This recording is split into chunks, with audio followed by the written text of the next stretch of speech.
Important question है आपके समक्ष, वो है ब्रेन बेस्ड लर्निंग। मस्तिष्क आधारित अधिगम क्या होता है, इस पर टिप्पणी लिखने के लिए पूछी जा सकती है। तो आप इसमें इस तरह से लिखेंगे कि मस्तिष्क आधारित अधिगम या ब्रेन बेस्ड लर्निंग का आशय उस शिक्षण विधियों, पाठ्य योजनाओं और विद्यालयों से जुड़े कार्यक्रमों से है जो मस्तिष्क के सीखने संबंधी नवीन विद्यालयी शोधों पर आधारित होती है। इनमें संज्ञान विकास जैसे कारकों को शामिल किया जाता है। ये फिलिंदा ब्लैंक्स में भी पूछा गया था कि मस्तिष्क आधारित अधिगम में बच्चों की किस चीज की सक्रियता देखी जाती है, तो संज्ञान विकास की या मस्तिष्क की सक्रियता को इसमें शामिल किया जाता है। और इसको लागू करने के लिए वैज्ञानिक शोध पर आधारित रणनीतियों का यूज किया जाता है, जो कि दो तरह की होती हैं, एक माइक्रो और एक मैक्रो। जब कक्षा में हम बच्चों को निर्देश देते हैं तो हमें केवल एक निर्देश देना चाहिए ताकि मस्तिष्क को निर्देशों से गुजरने के लिए थोड़ा समय लगे। और बीबीएल के रणनीतियों में शारीरिक सक्रियता पर भी विशेष ध्यान दिया जाता है, क्योंकि सीखने की दृष्टि से शारीरिक सक्रियता आवश्यक है, क्योंकि शारीरिक सक्रियता से ही नए न्यूरॉन बनते हैं जिनका स्मृति, मूड और सीखने से घनिष्ठ संबंध होता है। ओके, तो इस तरह से आप एक टिप्पणी लिख देंगे। और अगर आपको इसकी परिभाषा लिखने को आती है या फिर अगर आप समझना चाहते हैं तो यहाँ से समझ सकते हैं कि ब्रेन बेस्ड लर्निंग वह नीति है जिसमें ऐसे साधनों का प्रयोग किया जाता है जो छात्रों के मस्तिष्क में ज्ञान प्राप्ति और चिंतन के प्रति हलचल मचा दें। इसमें छात्रों के समक्ष एक समस्या प्रस्तुत की जाती है जिस पर सभी छात्र स्वतंत्रतापूर्वक विचार, वार्तालाप, वाद विवाद करते हैं और शिक्षक सभी विचारों को श्यामपट्ट पर लिखता चला जाता है।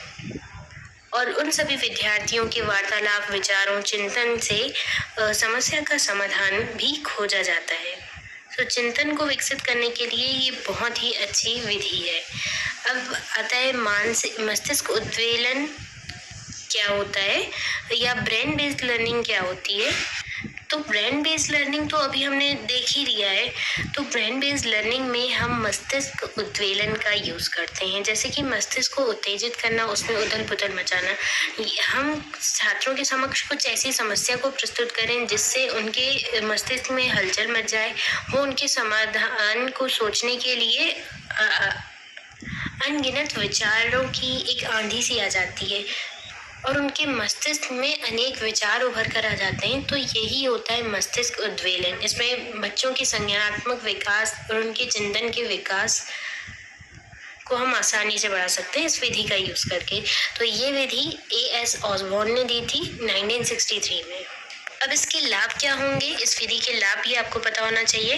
पहला तो होगा विद्यार्थी शिक्षण अधिगम प्रक्रिया में सक्रिय भाग लेकर स्वयं अपने प्रयत्नों से समस्या का समाधान करने का प्रयास करेंगे और इसमें विद्यार्थियों को सोचने, विचारने, विश्लेषण करने, संश्लेषण करने और निष्कर्ष पर पहुंचने की क्षमता को विकसित करने के लिए भली भांति अवसर मिलते हैं। इस विधि के द्वारा सबसे बड़ा लाभ विद्यार्थियों की सृजनात्मक और रचनात्मक क्षमताओं के उचित निदान, पल्लवन और पोषण को लेकर है। आप यहाँ पर सरल शब्द का भी यूज कर सकते हैं कि विद्यार्थियों की सृजनात्मकता और रचनात्मक क्षमताओं के विकास के लिए ये विधि बड़ी ही अच्छी है। एंड चौथा पॉइंट में आप लिख सकते हैं, तो इस मतलब कि कक्षा में इस विधि का प्रयोग करने से छात्र जब समूह के साथ एकत्रित होकर विचार विमर्श करके किसी समस्या का समाधान कर रहे होते हैं तो उनके अंदर सहकारिता, समूह भाव, सामाजिक गुणों का भी विकास होता है साथ साथ। तो इसका एक लाभ तो ये भी हो गया।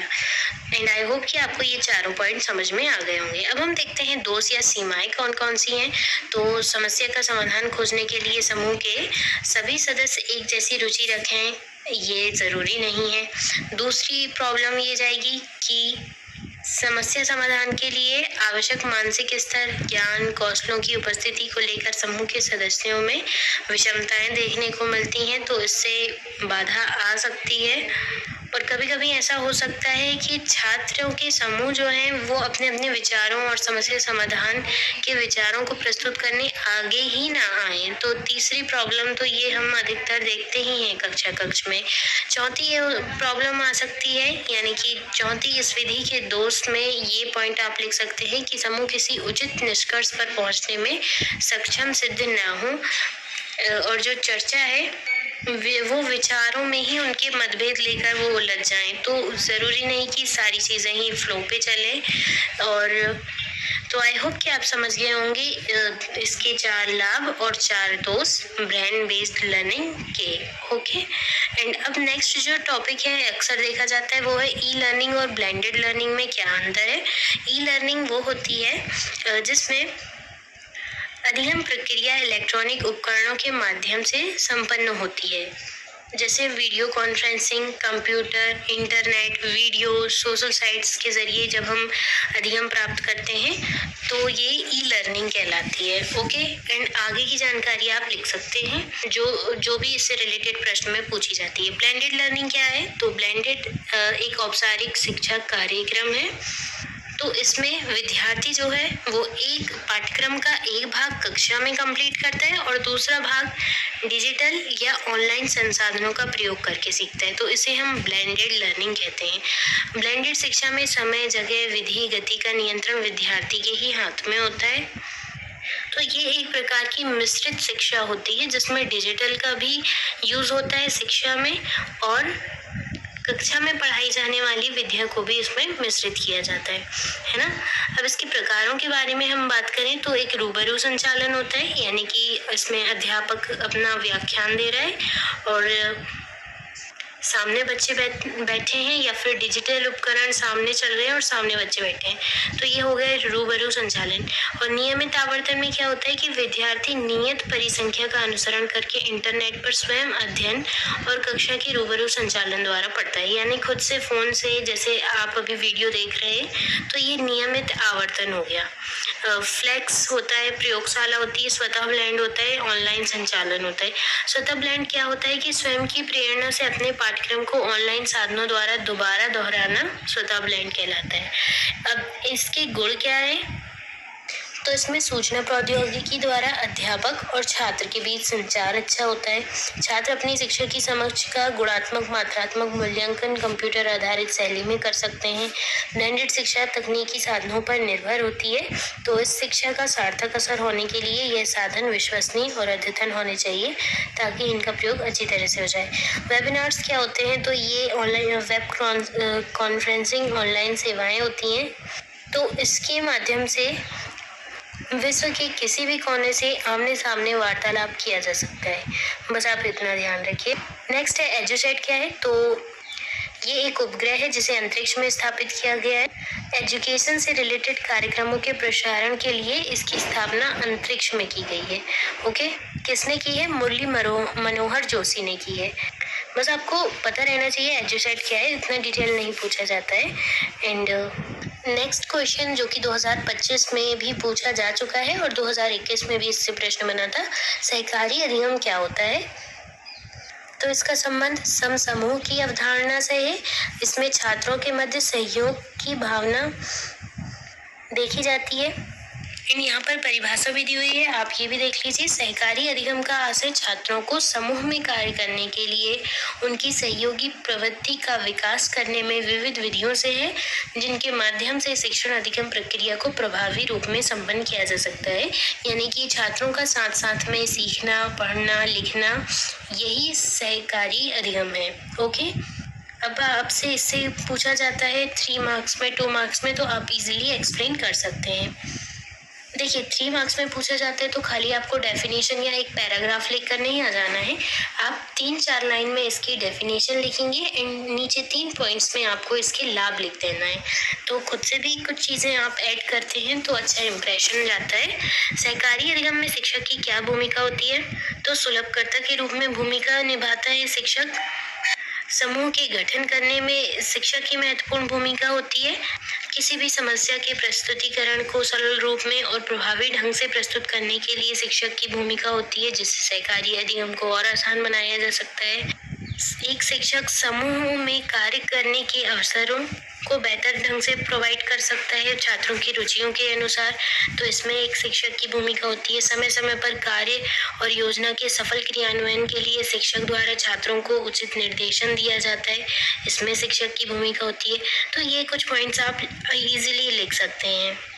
अब इस अधिगम के लाभ क्या हैं? तो पहला लाभ तो हो गया कि जब छात्र एक साथ अध्ययन करेंगे तो वो एक दूसरे के विचारों से अधिक जानकारी को प्राप्त कर पाएंगे। अपने चिंतन और तर्क के माध्यम से शैक्षिक समस्याओं का समाधान कर पाएंगे और अधिगम स्तर में व्यापक वृद्धि होगी इस अधिगम के द्वारा। और छात्र एक दूसरे को भी शैक्षिक और अशैक्षिक क्षेत्रों में सहायता प्रदान करेंगे। तो ये कुछ पॉइंट्स लाभ में आ जाएंगे। अब नेक्स्ट, इसी के 2025 में सहकारी अधिगम के अथवा में ही पूछा गया था कि सहयोगी अधिगम क्या होता है। तो विद्यालय की समावेशी छवि और समावेशी संस्कृति को विकसित करने के लिए सहयोगी अधिगम को प्रोत्साहन करना चाहिए। लेकिन क्या है ये? तो देखिए, एक एग्जाम्पल से बताती हूँ। जैसे कि कोई एक हिंदी भाषा शिक्षण की क्लास है या फिर किसी भी विषय की एक क्लास है, उसमें छात्रों को एक पाठ के अलग अलग गतिविधियों में रुचि है। किसी को प्रश्न उत्तर हल करने में रुचि है, तो किसी को पाठ पढ़ने में, किसी को पाठ का विश्लेषण करने में। सो प्रत्येक विद्यार्थी को अलग अलग टॉपिक में रुचि है, तो शिक्षक द्वारा उन्हें अलग अलग टॉपिक्स दे दिए जाते हैं उनकी रुचि के हिसाब से। यानी जिन्हें प्रश्न उत्तर हल करने में रुचि है तो वो प्रश्न उत्तर हल करेंगे, जिन्हें कहानी का विश्लेषण करने में रुचि है तो वो उसका विश्लेषण करेंगे। और समय समय पर शिक्षक द्वारा उनके इस कार्य में सहयोग प्रदान किया जाता है। तो इसी के जरिए सहयोगी अधिगम को कंडक्ट कराया जाता है। यही सहयोगी अधिगम है। ओके, सो आप समझ गए होंगे कि सहयोगी अधिगम की प्रक्रिया से प्रत्येक छात्र छात्रा को अधिगम में समान रूप से सहभागिता के अवसर प्राप्त होते हैं, जिससे समावेशन को भी प्रोत्साहन मिलता है। अब इसकी विशेषताएं अगर आपसे पूछी जाती हैं तो आप लिख देंगे कि समावेशी प्रक्रिया के रूप में देखा जा सकता है, सहभागिता आधारित अधिगम है, रुचिपूर्ण अधिगम है, बाल केंद्रित है, वैज्ञानिक अधिगम है, समानता आधारित है, अनुभव आधारित है। बस इतने पॉइंट्स काफी हैं। फ्लिप्ड क्लासरूम क्या होता है? ये बिल्कुल ब्लेंडेड लर्निंग की तरह ही है। कहा जाए तो ब्लेंडेड लर्निंग का ही ये एक प्रकार है। एंड अगर आपसे पूछा जाता है फ्लिप्ड क्लासरूम क्या है, तो आप इस तरह से लिखेंगे कि फ्लिप्ड कक्षाएं परंपरागत कक्षा कक्ष की तुलना में नवीन तकनीकी के माध्यम से गैर परंपरागत शिक्षण रणनीतियों पर आधारित व्यक्तिगत अधिगम के सिद्धांत पर कार्य करती है। पारंपरिक कक्षाओं में प्रत्येक प्रकरण के लिए समय निर्धारित होता है, लेकिन फ्लिप्ड प्रणाली में जब तक विद्यार्थी विषय में प्रवीणता हासिल ना कर ले, सीखता रहता है। ओके, यानी इसमें परंपरागत विधि के द्वारा शिक्षण कराने के बजाय छात्र जो हैं वो ऑनलाइन माध्यम से टीचर का लेक्चर देखकर चीज़ों को व्यवहारिक रूप से समझते हैं और कक्षा कक्ष के बाहर भी ये चीज़ों को एक्सप्लोर करते हैं, टॉपिक पर रिसर्च करते हैं और जब तक कि छात्र को रुचि है तब तक कि वो उस टॉपिक को समझता है। तो ये है फ्लिप्ड क्लासरूम। अब इसके क्या क्या लाभ हैं? तो फ्लिप्ड कक्षा प्रणाली में शिक्षक अधिगम के अधिकांश स्वरूप समाहित होते हैं, जैसे मौखिक, दृश्य, ये सब। इसके अंतर्गत परंपरागत कक्षा प्रणाली से अधिक अनुप्रयोग आधारित अवसर होते हैं। अंतर्मुखी छात्र छात्राओं के लिए प्रणाली सबसे उपयुक्त है। एंड बाल केंद्रित है ये प्रणाली। छात्रों की रुचि के अनुसार उनकी क्षमता, योग्यता, आयु के आधार पर कंडक्ट होती है। विद्यार्थियों को एक लाभ यह भी मिलता है इसमें कि वे परंपरागत परीक्षा प्रणाली के भय से भी मुक्त हो जाते हैं। स्मार्ट क्लासरूम क्या है? तो ये आईसीटी संसाधनों से युक्त कक्षा कक्ष होता है। एक ऑब्जेक्टिव यहाँ से पूछा गया था कि स्मार्ट कक्षाओं में क्या कौन सा चीज़ नहीं रहती है, और ऑप्शन में दिए थे black board, white board and projector और कंप्यूटर। तो इसमें क्या करेक्ट आंसर होगा आप कमेंट सेक्शन में बताइएगा। ओके, एंड अब हम यहाँ पर देखते हैं काल्पनिक कक्षाएं क्या होती हैं। तो मोबाइल फ़ोन, इंटरनेट, इन सब के माध्यम से शिक्षा प्राप्त करना ही काल्पनिक कक्षा कक्ष कहलाता है। जैसे हम ऑनलाइन क्लास अटेंड करते हैं तो वही एक काल्पनिक कक्षा कक्ष होता है। ओके, आज से मैं वही करूंगा जो तुम चाहती हो। लिम जुगजुंग मुझे पसंद, तो डर गए कि कहीं मैं उसे छीन ना लूं। देखिए ट्रू ब्यूटी हिंदी में only on Amazon MX Player।